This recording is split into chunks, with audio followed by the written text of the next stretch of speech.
Hey, I'm Stephanie, and back at the beginning of July, I decided I was going to stop shopping for the entire month. But not just for things like beauty purchases or clothing or impulse buys.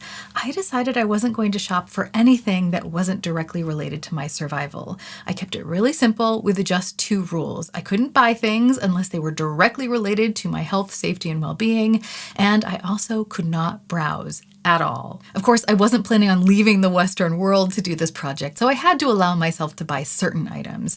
So things like fruits and vegetables and meats, very whole foods were allowed, along with basic hygiene items and things like medications. But when it came to some of the more luxurious basics in my life, like the honey I like to put in my tea, or the coffee I like to drink in the afternoon, or the fancy face cream I ran out of at the beginning of the month, or even a fan to feel more comfortable in the heat, those things weren't allowed. I realize that probably seems extreme to a lot of people, and it is. There are so many ways to do a great no-buy, and this is just one of them. I just felt like I wanted a full reset, a real shock to my system, and this seemed like a great way to do it. And now, at the end of the month, I can tell you it was. I had two very specific reasons for doing No Buy July. One of them is that I wanted to save money for a very specific goal, and the other is that I just wanted to give myself more time and space to enjoy the things that I already had. This No Buy did both of those, but it also had other benefits that I wasn't expecting. It taught me how deep my mental programming goes. It reminded me that being curious is just as important as staying committed, and it showed me that I've been using stuff to fill gaps in my life that I didn't even really admit were there. I documented the whole thing in my free daily blog, so I'll link that in the show notes in case you want a deeper dive. But today, I wanted to walk you through some of the moments that changed me, the wins, the fails, some of the weird emotional revelations that come with living in a capitalist society yet not buying anything for 31 days. And then we'll talk about what's next, because I'm continuing this little experiment with something I'm calling No Lust August. And no, it has nothing to do with celibacy. It's still about not shopping, but we'll get to more on that later. First, let's discuss the very profound topic of raisins. Ramping down the pace of my purchasing in July gave me a lot more time to think about my purchases because the only thing I was really doing was going grocery shopping. And one of the first things that No Buy July taught me was how deeply embedded scarcity mindset must be for me. Because the moment my raisin jar slipped below the halfway point, I panicked. I just immediately rushed out to the store like I was prepping for a blizzard and bought more raisins.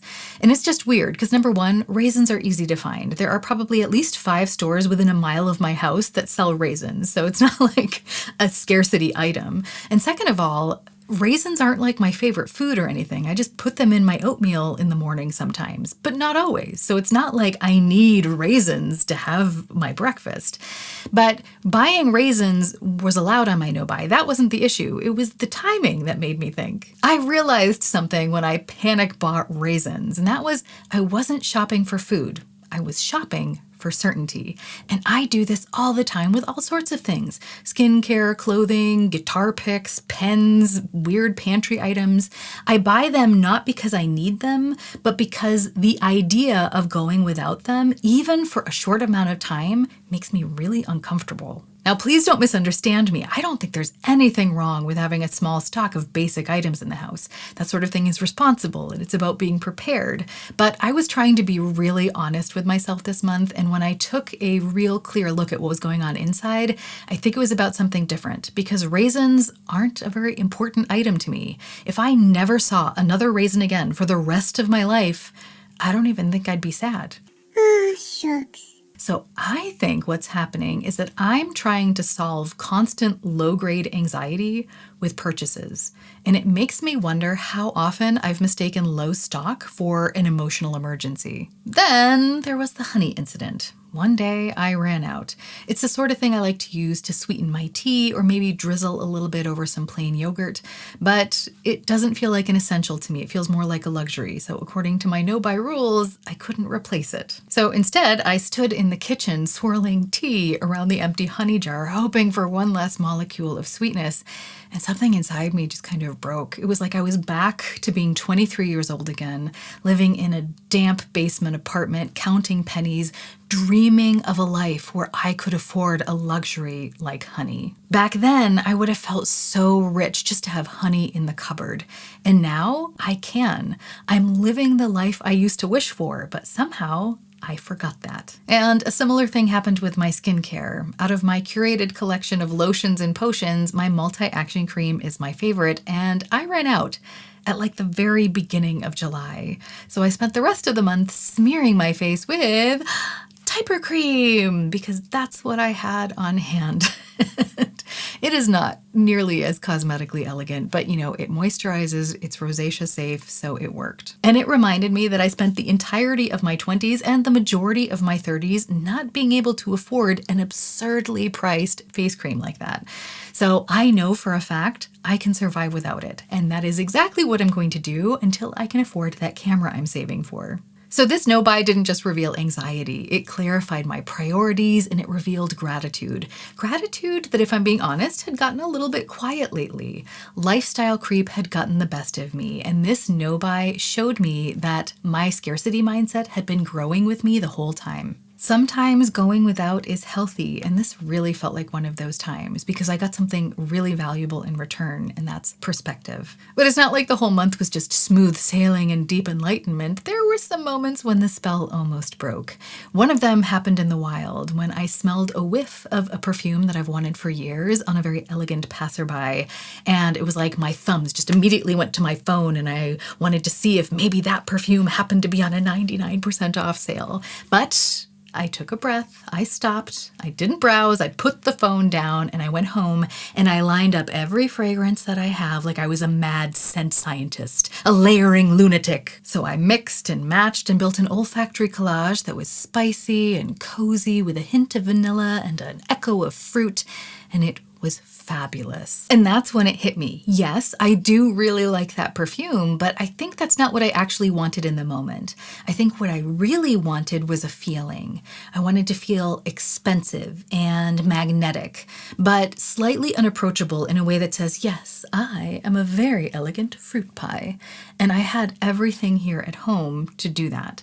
So in my head, I have bottled the scent, and it is called Eau de Self-Restraint by Chateau de Nope, and I wear it proudly. But I wasn't always that strong. I did break my no-buy. It wasn't a passion purchase or a reaction to shopping withdrawal, but it was impulsive. I was walking home from the grocery store when I saw 3 small gifts that felt like they would make the perfect Christmas presents for very specific people in my life. So without thinking, I just bought them. And as soon as I got home, I realized I didn't pause, I didn't reflect, I just reacted. And that is a habit that I'm trying to change. But instead of spiraling into guilt, I thought of kintsugi, the Japanese art of repairing broken pottery with gold. So yes, technically I broke my no-buy, but I don't see that crack as a complete failure. I see it as completing the picture. That little slip up didn't ruin everything, it just revealed an old reflex, and now I can see it because it's a shimmering line on the broken seam of my no-buy. But now that I can see it, I can learn from it and hopefully use that to choose differently next time. This challenge was never really about perfection. It was about gaining awareness because I can only change behaviors if I'm aware of them. But that awareness doesn't have to be sterile, it can sparkle. So yes, I did break my no-buy, but in a way, I think it made it even better. No Buy July didn't just reveal old reflexes, it also showed me some deficits that I might want to take a closer look at. For example, some of my oldest friends came to visit me here in Munich, and we had the most lovely day. We hung out in the English garden, floated down the river in skivvies, watched people in city center go surfing because they do that on the river here, and we ended the day just listening to a brass band and drinking Radlers. It was the kind of day that feels like it exists outside of time. I wasn't thinking about shopping. In fact, I didn't even notice the shops in the city center, which says a lot because Munich has a lot of boutiques that just whisper my name when I walk by. But I didn't resist temptation. I just didn't even feel it because I felt connected to my friends, to my home, to my body, to the moment. And it reminded me of a quote that I had recently read from a researcher named Peter Cohen, and that is, "The opposite of addiction is not sobriety. it's connection. And I started wondering how many of my past purchases were actually about me feeling a lack of connection. I live far away from most of the people that I love. My work is by its nature pretty isolating. And I mean, I'm an introvert, so I enjoy solitude. But I do think that part of me was using shopping to fill gaps or a deficit that I didn't even want to acknowledge that I had. But that day, I felt it, that connection, that richness, and I was so full that there just wasn't any room to desire anything else. And that's not a feeling that you can order. You can't walk into a store and buy it. That feeling comes from bare feet on warm grass and long conversations with old friends. And that day in the English garden, without even realizing it, something in me just exhaled. And maybe that's what this no-buy did. It didn't just reveal old habits, it also slowed me down enough to see where the real nourishment is. Now, I've done no-buys before, but they often felt more like a form of atonement. This one felt different, and I think it worked so well because it had two things. One, I was incredibly clear on why I was doing it. Number one, I had a very clear financial goal. I'm saving up for a new camera because this one's on its last legs. But number two, I just really wanted to spend more time enjoying what I already have, savoring things instead of saving them for later. And the other factor that I think really helped this no-buy feel different was my attitude. I was just so willing to stay curious about my fails, about my cravings, about what feelings I was trying to fix with purchases. Once I let myself observe instead of judge, I began to more clearly see what I was really chasing. And it wasn't bronzer or eyeshadow or new shoes or earrings. It was feelings like safety and security and connection and peace. So now what? Well, I still don't have a camera and there's still so much to savor here, so I'm not done yet, but I am shifting to what I'm calling No Lust August. And no, it is not a bad romance novel. I'm thinking of it as learning the art of seeing without wanting. I am still on a no-buy, but I'm easing up on the rules just a little bit. So I am now allowed to purchase replacements for essentials if I fully use something up. Essentials for me still include food, basic hygiene, and health items, but I want to also make room for some of my daily comforts, things like honey in my tea that aren't essential to my survival, but they sweeten my day in more ways than one. When it comes to makeup, which I also wear for my job, if I run out of something essential, please notice the quote marks there, something that's crucial to my routine, like primer, that's something I only own one of. So if I happen to run out of that, I am allowed to replace it. But I won't be buying wants dressed up as needs. For example, if I use up my favorite blush, I'm not allowed to go out and buy another blush because I do have other versions of the same thing. And also when it comes to my channel, I won't be buying any makeup for review because all of my channel funds are currently being channeled into the camera. You might be seeing some makeup reviews on my channel, but anything you see will have been purchased months ago before my camera started dying, or it will have been something I received in PR. Another change this month is I will be allowing browsing, but only browsing with purpose. I still don't want to be doing things like stress scrolling or late night cart building or recreational browsing. This month is about attention, about seeing something beautiful and admiring it without automatically lusting after it. Hence the name, No Lust August. Will you stop that? If you want to follow along, I'll be documenting it in my blog like I did in July, so I'll leave the link below. So here I am, still determined to ground myself by enjoying what's right in front of me and still inching towards that camera one skipped purchase at a time. If you want to hear how No Lust August goes, feel free to like, comment, subscribe, and check out this video here. Thanks for hanging out, for cheering me on, and a special thanks goes out to all of my patrons and channel members, including my Adagio angels, for making content like this possible. I hope we can all remember that even stumbling can be a form of moving forward. So let's stumble in style.